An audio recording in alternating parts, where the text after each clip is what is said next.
Chapter 17, Farewell, My Son.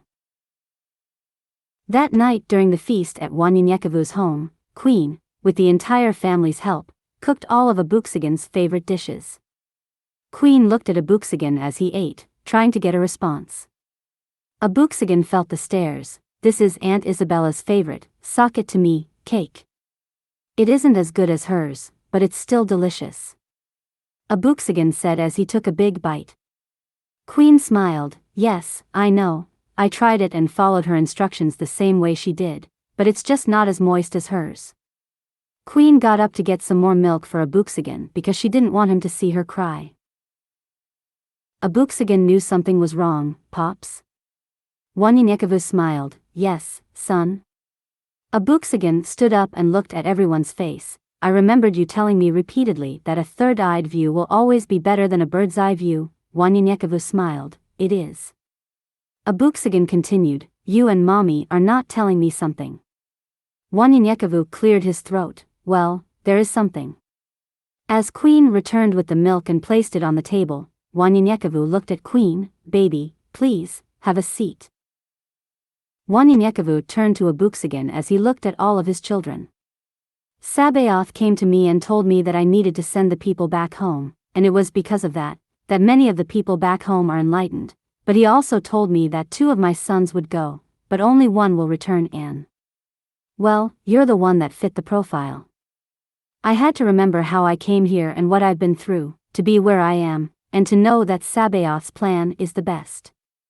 Everyone in the room was saddened, but Abuxigan stood up. If this is Sabaoth's will, let it be so. 4.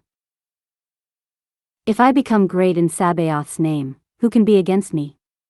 Pops, you and Mommy have taught all of us to be skilled warriors as well as humble servants. Let's consider this a grand occasion, not a sad one. Anaya turned on some music. Well, let's get this party started then. Abuxigan's brothers and sisters started dancing while Frederick and Wanyinyekevu laughed and watched. After everyone had left, Wanyinyekevu was about to go to sleep, and he thought about what Abuxigan had said and got up and wrote, My son. Someone greater than myself. What or who can that be? Greater than me? Let me see. He would have to be a part of me. He couldn't live in eternity in order for me to see wiser, more knowledgeable, and more understanding. Would be his greatest accomplishment, someone's sin in order to be better than me? What or who on earth could that be? My son. That night, a storm awoke Wanyinyekevu. The wind was blowing hard, and hail rained down the size of golf balls. Queen got up and closed the windows as lightning struck the ground. It's going to be a bad one, she said as she climbed back into bed. Wanyinyekevu sighs. It sure sounds like it. As the storm continued the following day and lightning flashed across the skies, Friedrich came by and reported to Wanyinyekevu. It's been raining for a while now on the eastern coastline and in the south. We're just getting the tail end of it. There are reports of flooding from the Gulf. It's almost that time. Luckily, we are on the last caravan to Louisiana. Wanyinyekevu shook his head. We're prepared for battle. Let the barking begin, Usisahau. Friedrich shouted, Usisahau. They said together, never forget. Just as they shouted, they heard, Usisahau, from behind them, and it was Jayla and Anaya. Good morning. Anaya was surprised. Uncle Friday, you're up early? Friedrich smiled. Had to talk to your pops. How are y'all? They smiled and replied, doing fine. Jayla looked at Wanyinyekevu. Pops, me and Anaya want to make sure Abuxigan gets to where he's going, and we beg of you to let us go with him on this journey. Wanyinyekevu was proud and replied, but, of course. I wouldn't have it any other way. They had the sky crafts ready when Abuxigan came outside, struggling with 3 large bags. Jayla sighed. Lil boy, where you think you're going, on vacation? Jayla and Anaya started going through his things. You need this, not that. Throwing stuff on the ground, Abuxagan got upset, looked at his stuff on the ground, and threw them everywhere. I don't enjoy going anywhere with you two, y'all think y'all know everything. Jayla said, just be quiet, and here, handing him a pup hyena that she hid in her knapsack. Abuxagan smiled, for real? Mine. Jayla smiled, yes, her name is Bobo, but you can call her whatever you like. Excited, he carefully put the knapsack around his neck. No, Bobo, it is. Wanyanyekavu stood there saying, farewell, my son, as the three rode off to the wait station in Ciudad Apodaca. A few hours later, while they waited, a man approached them. We were told that you were arriving soon, and well, these are the few that are left. It's less than 200 children, no elders, and most children are special needs, but they are in no wise weak. Their gifts are some of the most powerful ones. Jayla looked around. Well, we only need 1 battalion for these few, and you guys can break down whatever is needed and prepare your groups to go back home and get some rest. We'll take it from here. They broke their battalion into 8 companies, and the 4 speedsters left as the last cycle headed down the tunnel. Anaya, Jayla, and Abuxagan, along with Fire and Ice, took the lead. They've made many improvements since we last went. Anaya said, and Jayla shook her head, I see, and I like it. While resting at Ciudad Cerralvo, a little boy approaches Jayla and Anaya. I can't find my father's watch. Jayla and Anaya look at the child. We don't understand you, Abuxagan said. What is there to understand? He can't find his father's watch. Abuxagan got up. Here, I'll help you. Where were you the last time you saw it? Jayla and Anaya looked at each other and started laughing. Abuxagan looked at them strangely. What's so funny? Anaya said, Lil boy, you're a polyglot. That's why you don't. We didn't know what your gift because we spoke English when that boy spoke to us. He spoke a different language, and we didn't understand him. You spoke his language back to him, not knowing you were speaking his tongue. Abuxagan said, a polyglot? Jayla said, yeah, I thought you knew everything. A polyglot is a person who speaks or understands many languages, if not, all languages, because it's a gift from Sabaoth. Abuxagan smiled, as the little boy grabs, come on. I have to find my dad's watch. It was his great-grandfather's. After about 30 minutes, Abuxagan had yet to return. The sisters checked on him. There he was, in front of a group of people talking. Books like Negro Nation and Cultures, or Before the Mayflower, you'll hear the stories of Kuba, a paralyzed king, who ruled Amina, and the Yoruba kingdom, or even the Queen of Rwanda, Rosalie Gikanda. I like books of courage and strength, the history before, during, and after slavery much more now than ever. I enjoy reading about greats like Reverend Addie Wyatt or Taki, the Ghanaian king.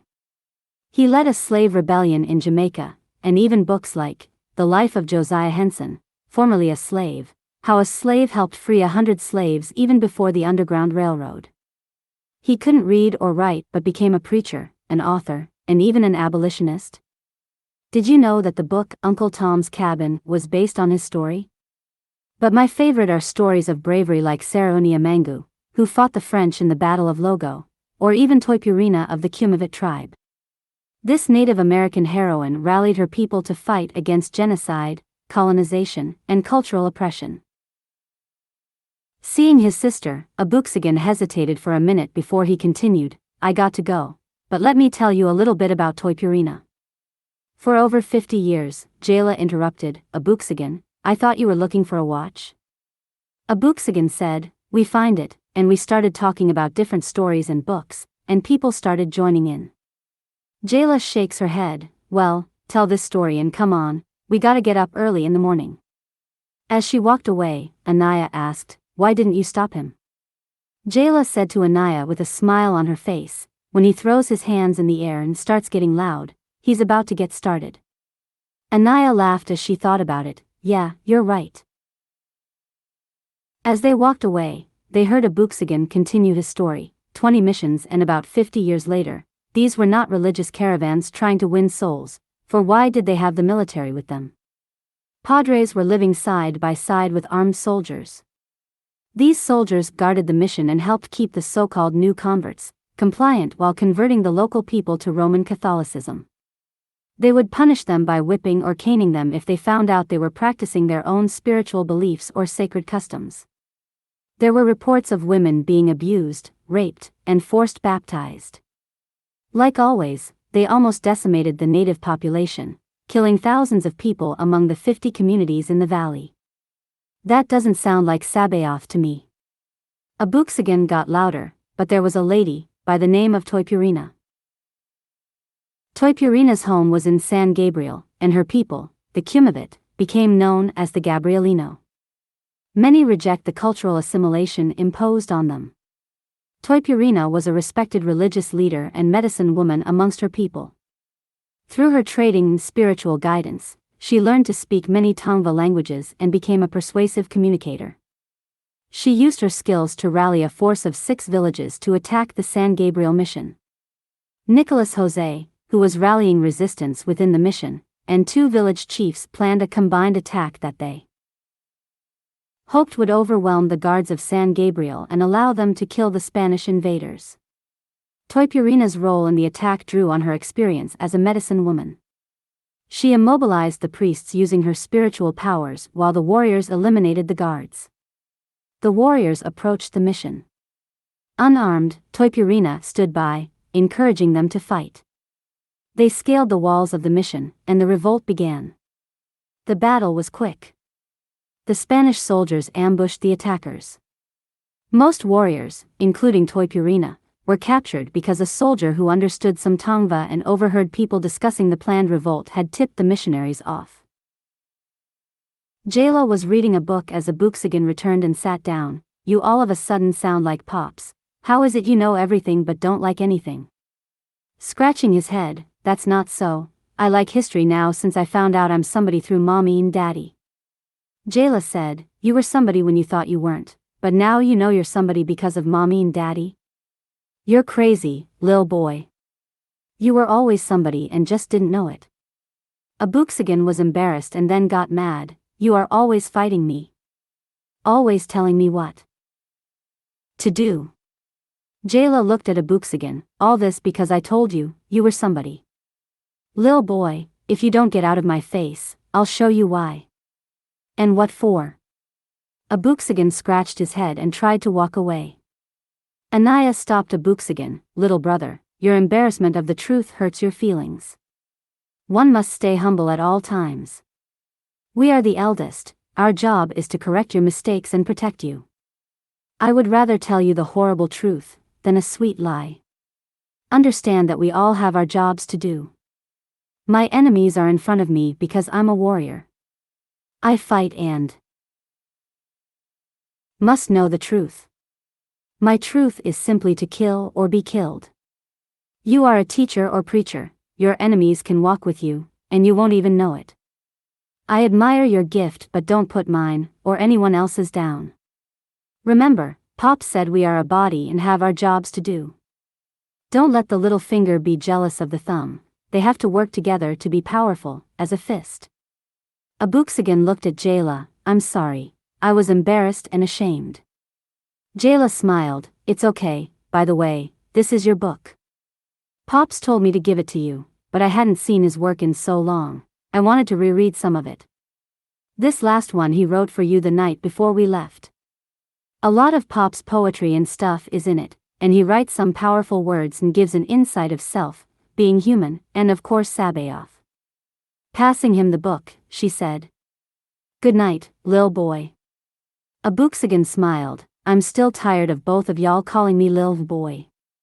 They smiled at him and said, good night, lil boy. The next morning, the little boy whom a Buxagan helped find his father's watch approached Jayla and Anaya. Can I journey with you? 'Cause there's no one my age in my group. They looked at a Buxagan with blank stares. He wants to come with us. A Buxagan said. They shook their heads in agreeance. As they headed out, the boys started chatting with a Buxagan.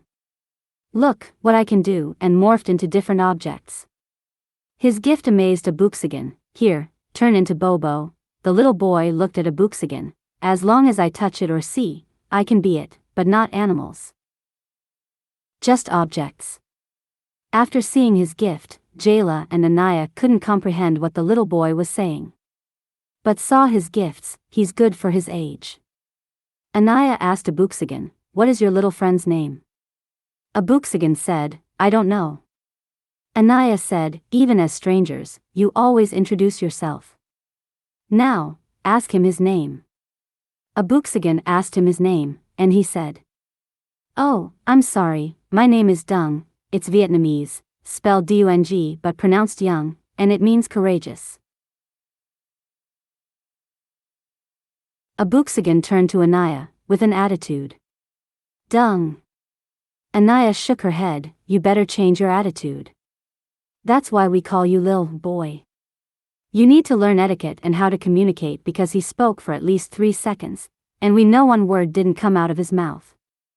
Jayla held Anaya back, look, everyone has the potential to be a friend unless they show otherwise, and your problem is you have always been around family, which allows you to be who you are. Still, you must be friendly to people who are not your friend or family or don't know you.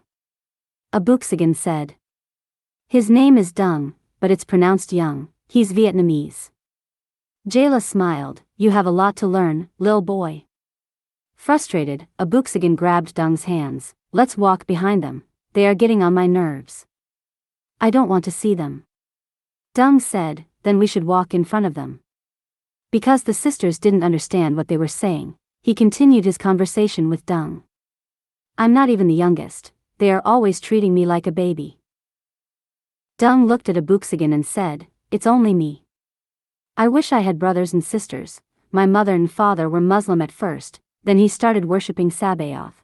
What is the difference? My father said Sabaoth changed their lives, but my parents are much younger than yours. I'm walking with our neighbor's parents because they are warriors for Sabaoth. Abuxagan then said to Dung, what's the difference between the oldest religions, Hinduism, Zoroastrianism, Judaism, Jainism, Confucianism, Buddhism, Taoism, and Shintoism? Zoroastrianism and Judaism are similar to Muslims and Christianity. You see, both of them are now in the Torah, but they used to be 2 separate books, the Quran and the Bible. Abraham in one, Abraham in the other. Both had the same son, Isaac. Isaac and Rebekah had twins Jacob and Esau, who were given the same promise. The Torah said that Sabaoth told Rebekah that she was carrying 2 nations in her body. He stopped and grabbed his Torah out of his backpack. You see, right here, 2 tribes that are now inside you will be separated. One nation will be stronger than the other. The older son will serve the younger one. He closed the Torah, later on. He promised both of them they would have a lot of people like the sand. Please, read it for yourself.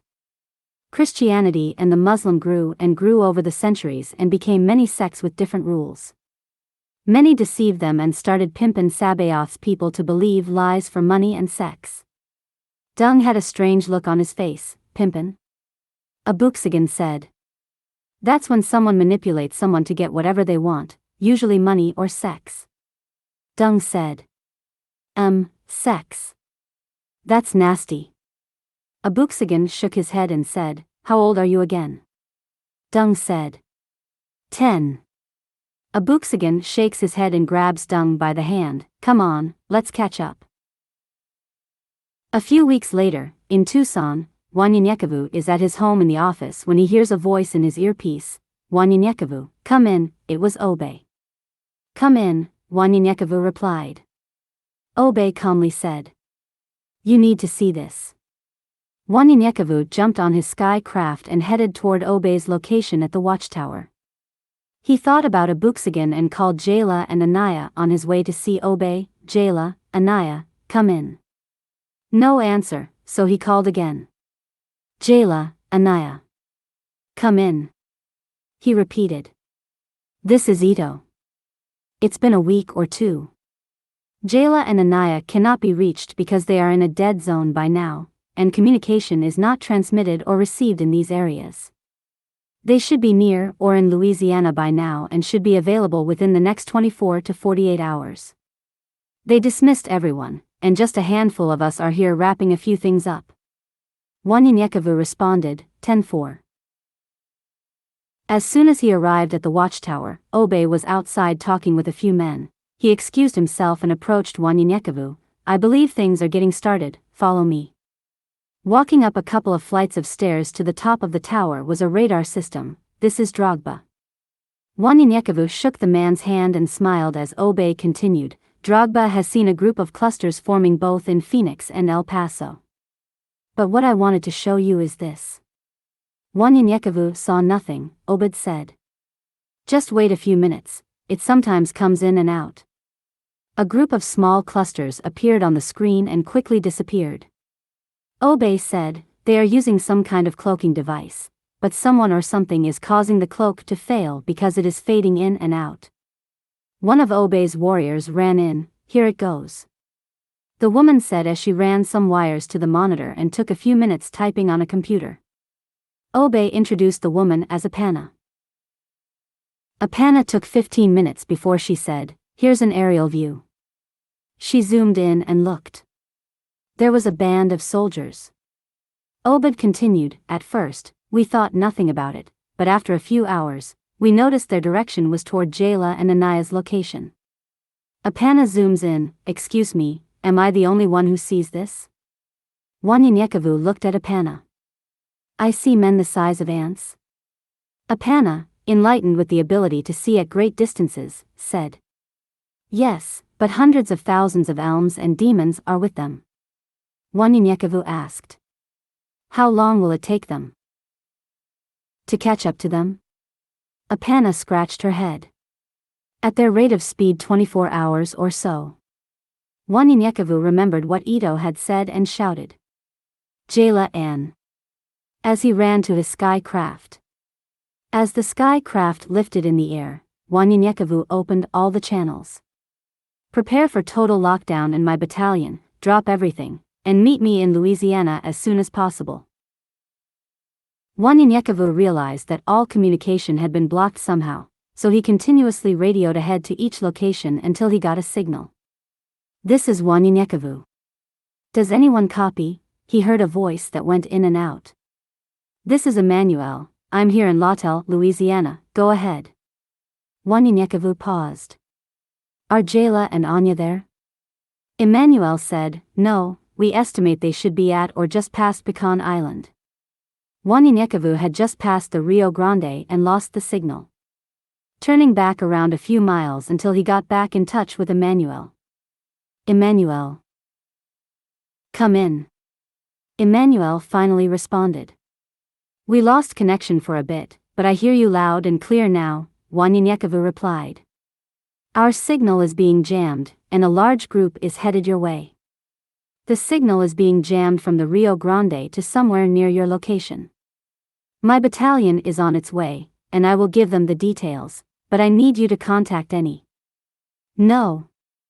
All groups after you to prepare for battle, minus the group in the entrance at the truck stop in Tallulah. They are to stay. We don't know what the enemy knows. He thought about it for a while because Wanyinyekevu wasn't sure if he was speaking to a member or not, so he said. Usisahau. Emmanuel said. Never forget, he said to Emmanuel. For this mission, everyone must reply, Usisahau, and the response should be accordingly, for the enemy is coming, and they have fooled us once already. Unaware of the situation, Jayla and Anya were miles past Pecan Island on Highway 82 and were about 5 miles away from crossing the old bridge between White Lake and Vermilion Bay. They gathered all the units at the rest stops because they would combine as one unit once they reached Tallulah and head home together. Anaya called ahead to tell the troops to get ready and pack up because they would be there within a day, but there was no answer, and she tried to call Jayla and tell her of the problem because she was ahead of the group. But all she heard was static.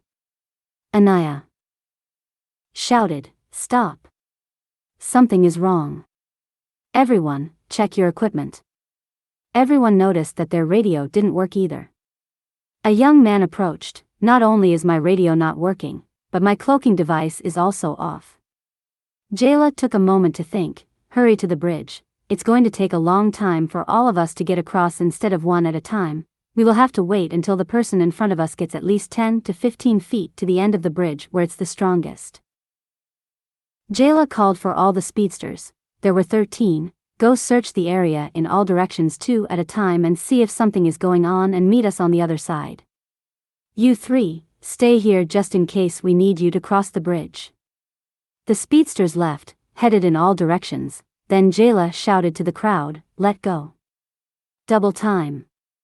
Jayla led as Anaya covered the rear. Piling on sky crafts and hoverboards, they raced to the other side of the bridge. Dropping off individuals and returning to get the rest, some speedsters returned once everyone made it to the other side with nothing to report, going as far as 50 miles. But 2 still needed to show up. Jamal and Eddie, who were headed northwest, have gone to radio silence, one speedster said. Jayla and Anaya lay explosives across the bridge but waited for the rest of the speedsters to return. Uncertain what to do until the last remaining speedster returned. After an hour, Jamal and Eddie returned. Jamal reported, there are hundreds of men and thousands of hideous minions and demons trailing them. They are trailing behind us. Eddie politely interrupted, seeing the pack, we split up. Some are a few miles north of US and heading to Lawtel. Abuxigan's new friend kept asking him what was being said.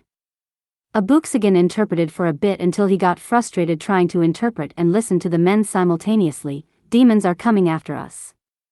Big ones, little ones, all of them imperial, aerial, subterranean, lascivious, aqueous, and terrene. They are all coming to kill us. Now, shut up. Anaya didn't understand what he said, but got mad at how Abuxigan was talking to the little boy. Dung started crying out of fear and ran back across the bridge. I want to go home. Anaya shouted at Abuxigan, what did you say to him?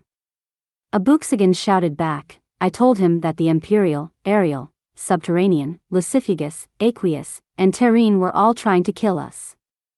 Anaya got upset and grabbed him by the ear. Lil boy. You have to be compassionate and considerate when you talk to people or even explain things. Understand this, and listen carefully because I will only say it this time and never again. Because of Pops, we are well versed in history and spiritual things that many don't understand yet, but when you tell someone else, tell them in a manner that they understand, and sometimes you have to give them some background info to explain your point. Treat them like babes, like the Torah tells us. You can't give them meat, you must start first with milk. Now, go get him and apologize to him, and now. Jayla was unaware of what was happening because she was busy figuring out what to do next as she spoke to the warriors. Stumping across the bridge with Bobo, Abuxigan ran and grabbed Dung, but Dung was pulling away from him, crying, I want to go home. Abuxigan shouted at Dung, listen, I was mad at you 'cause I was trying to hear, and I shouldn't have yelled at you, but Sabaoth will protect us. We're not to fear demons, but Sabaoth, who created the demons as he created us, so he will destroy the demons and protect us. We are greater and better than them, that's why they fear us.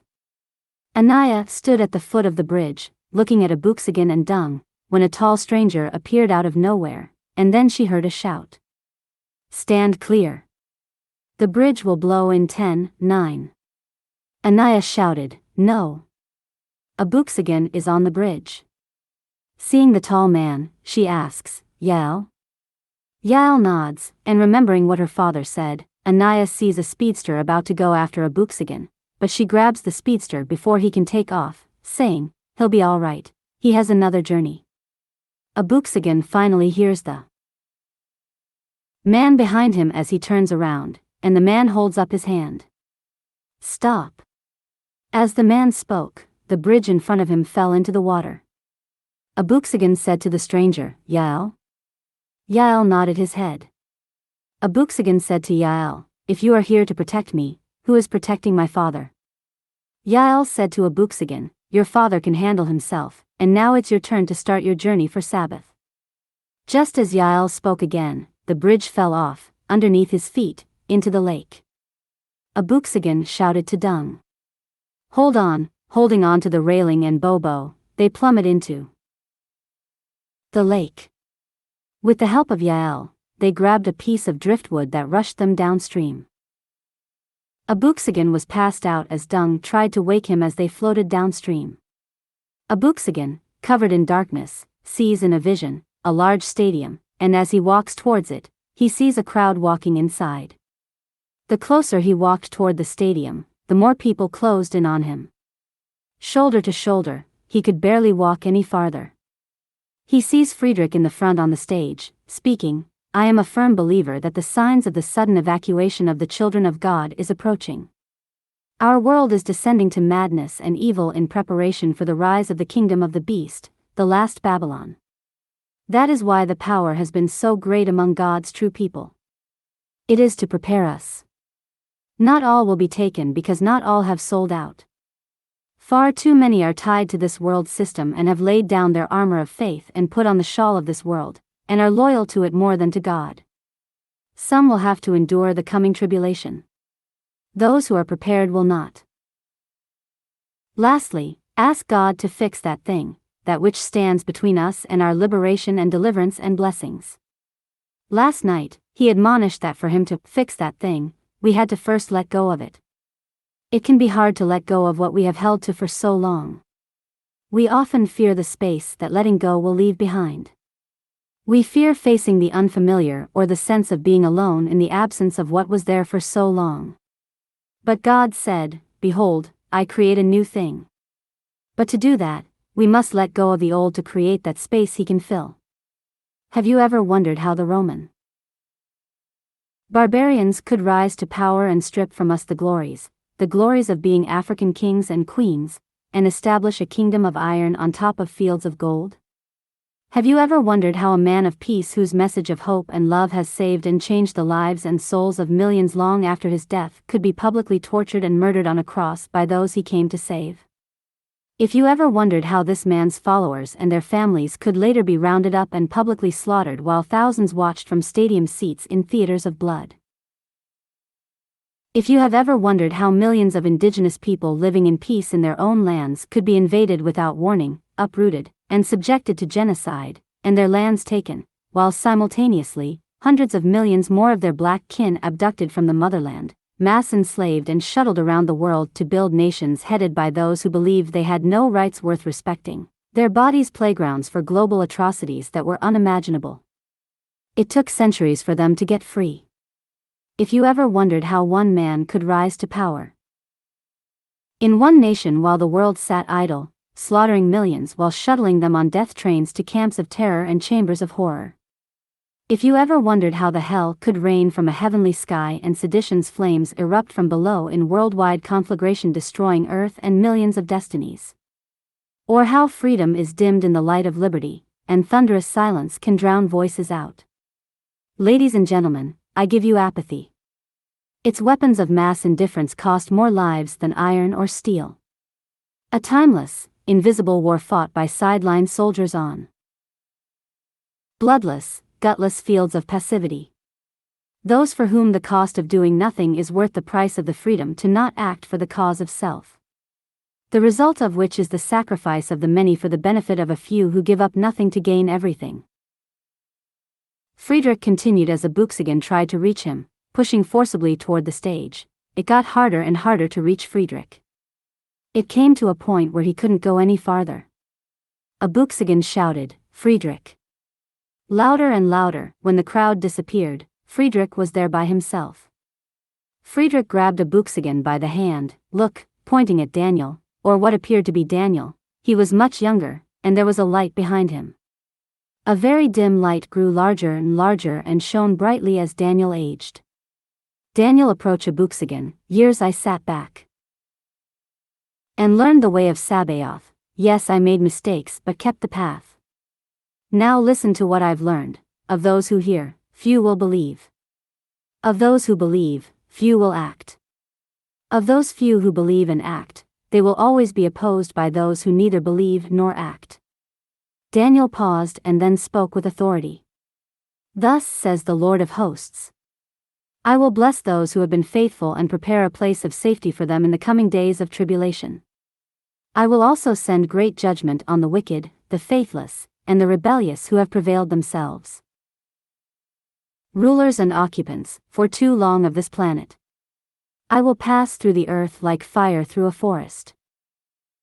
Daniel falls to the ground. As he is falling, he grabs Frederick and speaks in an unknown tongue.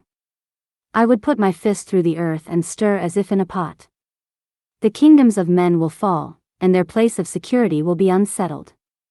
Earth will reel and rock like a drunkard and become unstable as all the systems that man has set up as a throne unto himself will be shaken, and many will fall, never to rise again. They have set themselves up as gods and denied me, the throne of heaven, who is their creator. They slandered and defamed my name and that of the messengers I sent to warn them, and they have chosen other gods in denial of me. Therefore, their choices will be honored. We will see who can deliver them out of my hand. They have dealt unjustly with my people whom I have sent to them and who serve me. And these will be avenged by my hand. I told you that I was coming. They thought they were challenging you, my servants, but it was me they were challenging. And I will soon give them the chance to confront me. We will see who God is. War is coming. And more pestilence.